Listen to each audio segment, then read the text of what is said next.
There it is, guys. The jumper.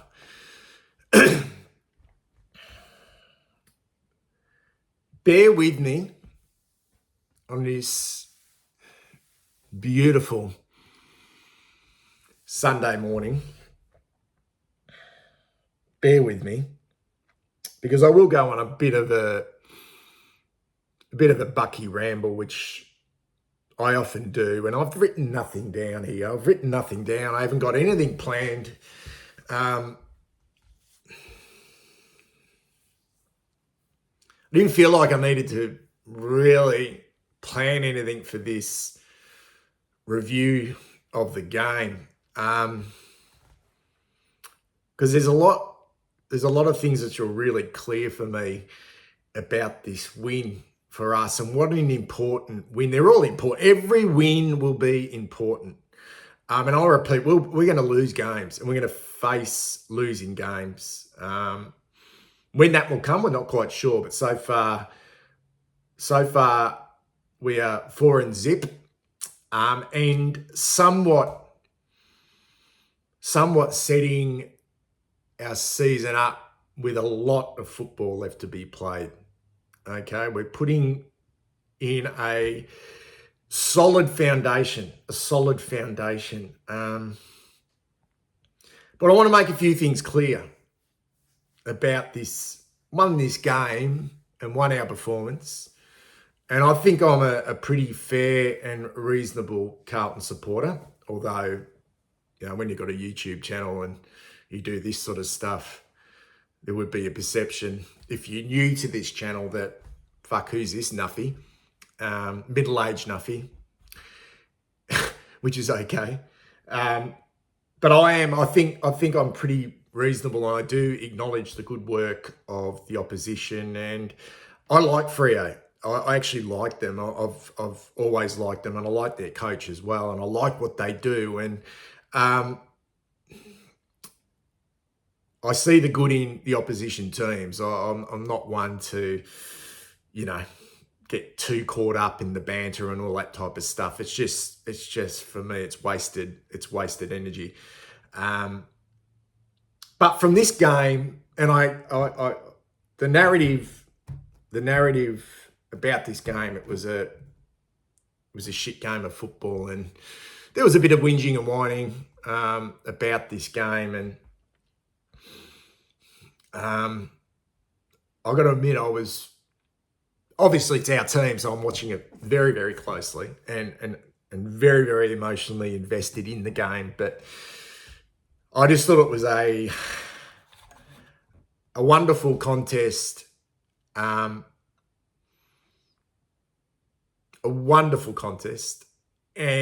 it shouldn't be marred by controversy. And I say that with my hand on my heart. If we were in exactly the same boat as Fremantle and we were leading and that happened at the end of the game, hand on my heart, I wouldn't be sitting there whinging about an umpiring decision. I really wouldn't be. I would be, and I think most of you have been following me this channel for a very long time, and 6 years I've been doing this. I think most of you would understand where I come from here, that I'd be really trying to dissect what went wrong from our point of view in this game. Okay, there would be that initial upset, and quite emotive at maybe an umpiring decision, but I'd quickly divert away from that and going, how the fuck? Not so much did we let that one slip, because it wasn't, I don't know if it was that type of game where you let one slip. It was so close throughout the whole game. And I understand Fremantle dominated certain aspects of the game, and they did particularly well to stifle us. And I'm not a believer in going, okay, they deserved to win that, and we stole that. I don't generally sort of think along those lines. No, not in this game anyway. I just thought it was too close to do that. And what I want to say is, if you are a Fremantle supporter and you are caught up in the rhetoric and the narrative that you were robbed in this game of football, you're looking in the wrong places. You really are. And what I will say, when Fremantle got 10 points up in that last quarter, and with 4.5 minutes remaining, and if you had won that game, I would not for 1 minute be talking about the 6 free kicks that Fremantle got, which resulted in goals. I just would not. In fact, I probably would have been more savage on our group and on our team for not being able to execute in that game, rather than focusing on something which is pretty much out of our control. And what I mean by that, when Sharp kicked that goal, I thought Sharp was really good. He was a bit of a surprise packet for the Dockers. I thought they controlled the wings, and he was excellent when he kicked that goal. And then Walters kicked another one, but the Sharp goal, I would have been fucking savage on Orazio Fantasia he was responsible for Sharp, and he had him, and then he decided to gravitate to the contest, and then the ball flipped out the back, and Sharp snapped that goal. And not for 1 minute in that game, with 4.5 minutes remaining on the clock, 10 points up in a low-scoring affair, did I think we were ever out of that contest. And what a fabulous contest it was for 4 quarters. Unbelievable 4-quarter contest. It was like fucking tantalizing. It was stressful.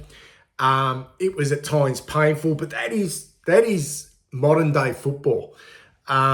It just was one of those games where Fremantle appeared to do so much right, but at the same time do a fair bit wrong. And we hung in there. We just sort of hung in there, and we just couldn't.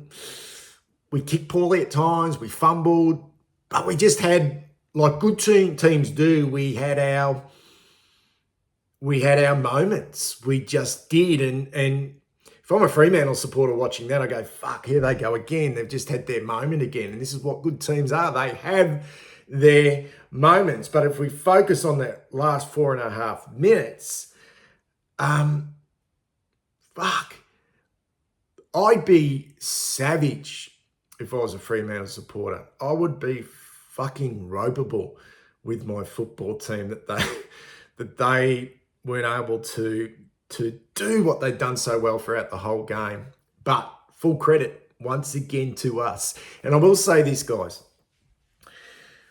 Got no idea how this season's going to pan out, other than, as I mentioned, we are setting a nice little platform in place, which is really important.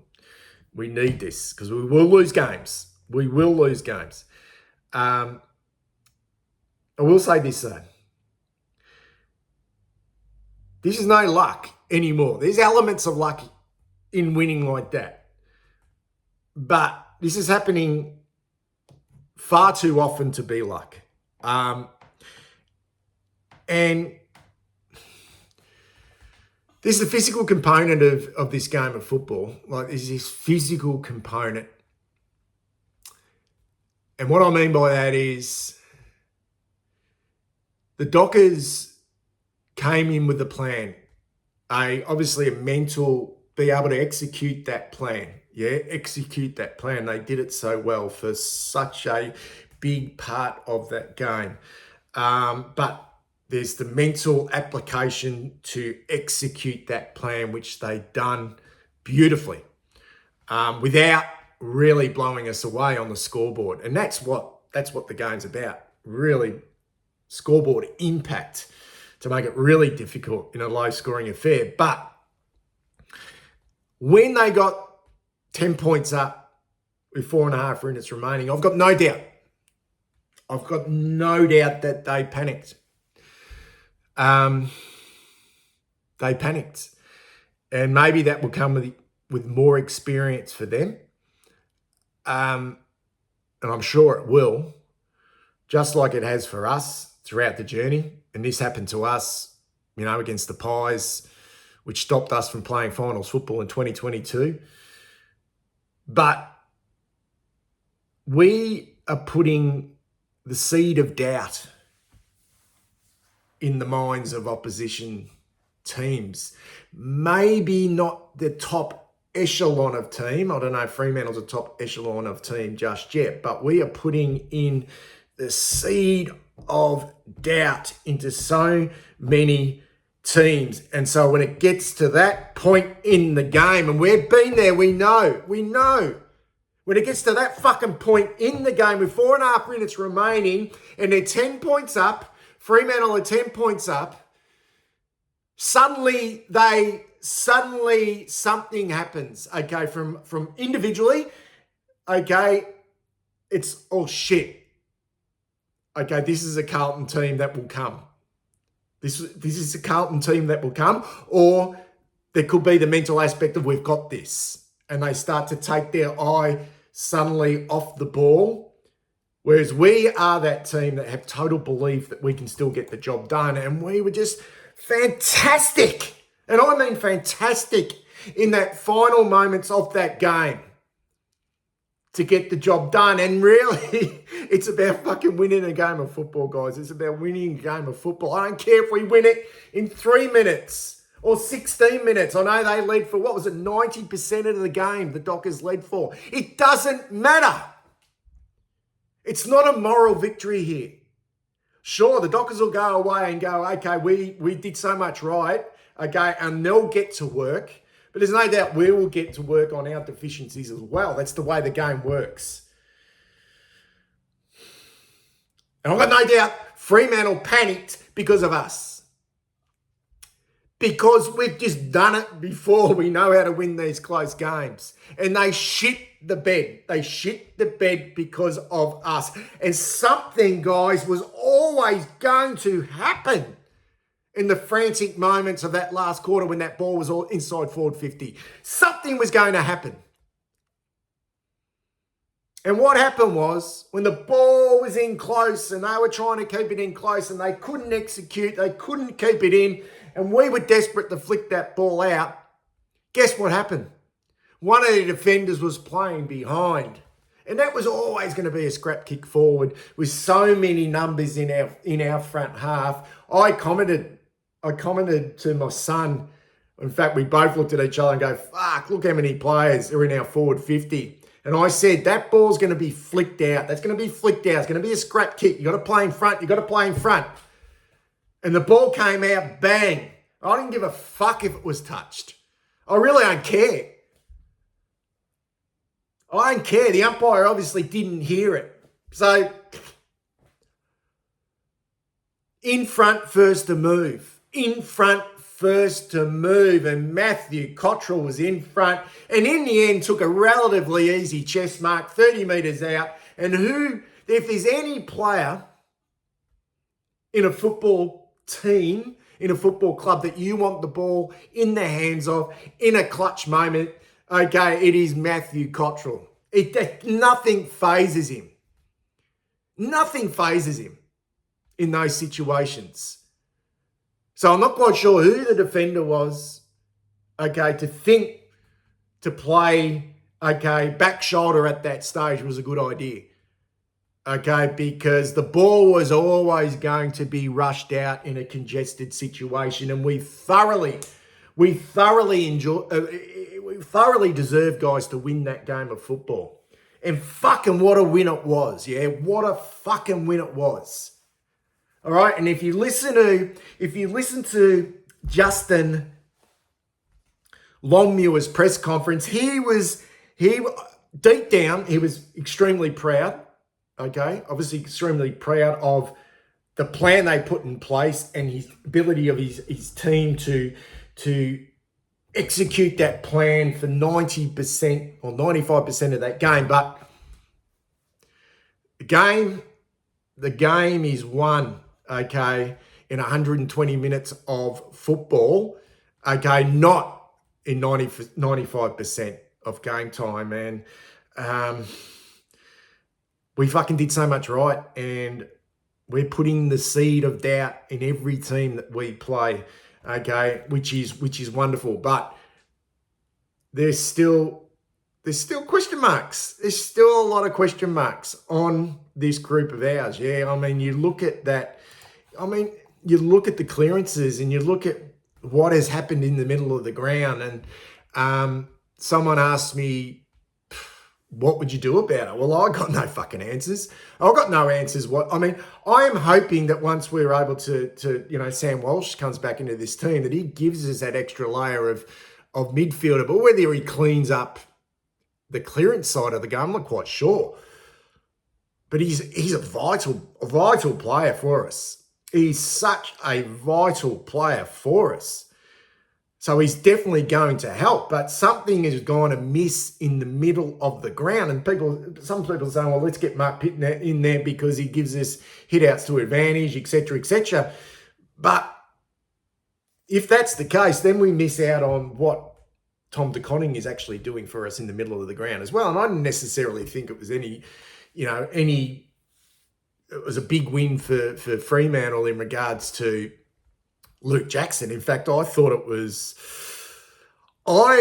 honestly thought, and I mentioned this in my preview, what a big matchup this was going to be, and I was really worried about Luke Jackson. I actually thought TDK was probably a fraction more effective on the day. I felt Luke Jackson dropped a lot of marks, and I look at his possessions, he still had 21 touches, Luke Jackson, and took 5 marks and had 5 clearances, but I didn't feel like he was a dominant force on this game, whereas I thought TDK had some really big moments, particularly after quarter time. So I don't know where it's going wrong in the middle of the ground. I really don't. And it's going to be a continual question mark on this team because I don't think if it remains this way, I don't think it can be sustainable. I really don't.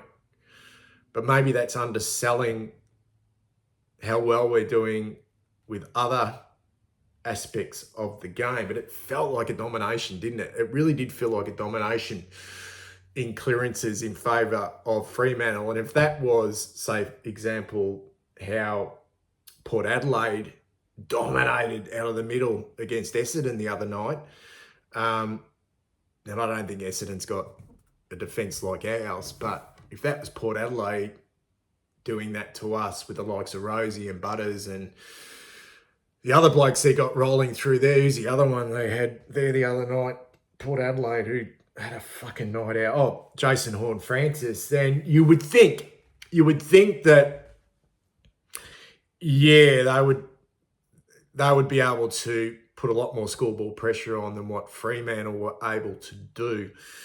But we're just going to have to wait and see for that. I'm not quite sure what the answers are right here, right now, because there's not a lot of depth to come into that. Well, not a lot of options to come into that midfield other than the big piece, which I think is Sam Walsh. And it would be really interesting to see if things do change. If he comes in, I'm sure it will, in regards to us being a little bit more dynamic in there. But whether that, I don't know, I'm quite sure. I don't know the answers to clearances. I don't. I just don't. What I'll do is go through the players individually, and I've wrapped up that this was there was quite a few individuals who didn't have huge games or great games, but had small little wins and small little moments, which you need. And we're that team that, I don't know, are we that talented? Are we that talented? Which makes it really pleasing that Voss is really, because there was always question marks at times on our talent and on this list. But he's getting the best out of this group, I feel. Anyway, I'm going to go to the individual players, guys, and just do a quick snapshot. And when I do this, I sometimes miss one player. I don't know how I do it. Last week I missed Matthew Kennedy, which was an oversight. Anyway, Ollie Hollands. Yeah, I think he's still struggling. He's at 14.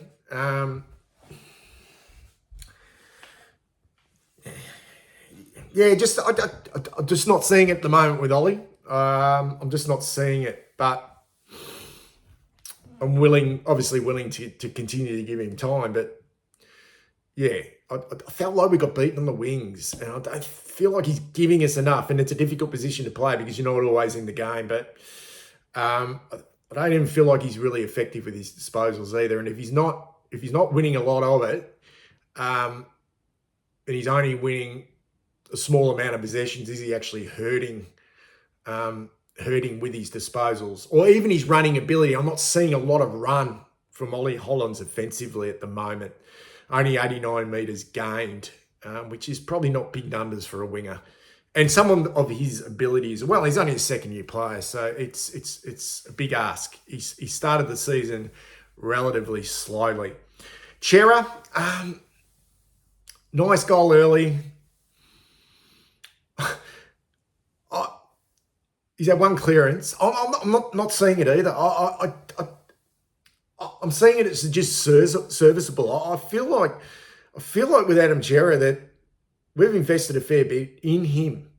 And I'm not seeing it at the moment. I think fucking winning games of football and we're getting the job done. But we're talking about our midfield here. And I mean, he's had 24 touches. He's had one clearance.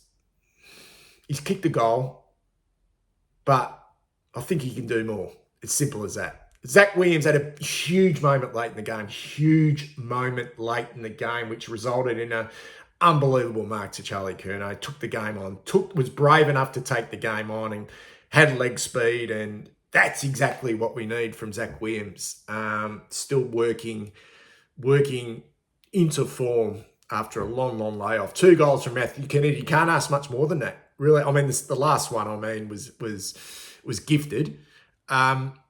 Went forward to, nullify Luke Ryan in the second quarter. Didn't necessarily work, but that's credit to the way Fremantle was set up defensively. Everything they did, they just appeared to just be structured so well down there. But Kennedy's hit the scoreboard a couple of times, had 13 touches.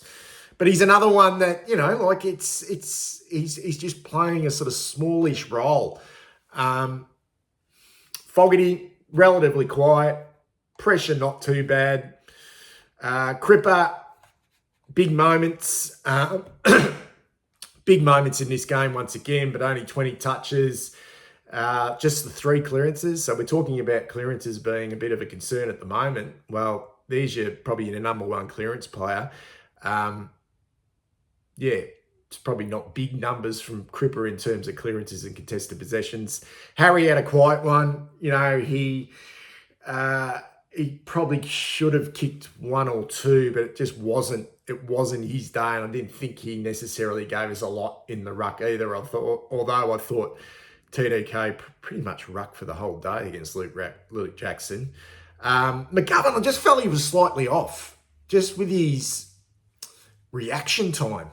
He ended up getting 16, and I thought he was important late with his kicking. I felt he was a little bit off. He just didn't hit the contest as hard as he usually does. Interesting game by Mitch McGovern. I thought TDK was a bit of a surprise packet, to be perfectly honest. I thought he held his own and probably had the slight edge over a fabulous player in Luke Jackson. It was one of the better games I've seen Tom De Koning play. He started the game quite slowly, but just really worked into it and just didn't stop. Just did not stop for the whole game. Ended up with 32 hit-outs, 16 disposals. I thought he had more marks than 2. Took a couple of big grabs, but I thought he had more than that. Akers just kept working, although I didn't think we got a lot in regards to metres gained and a lot of run from our wingers. But he played a really good last quarter. It's not that I'm losing faith with Orazio Fantasia, but how long before you go, okay, we've probably seen enough of Orazio in regards to this senior team.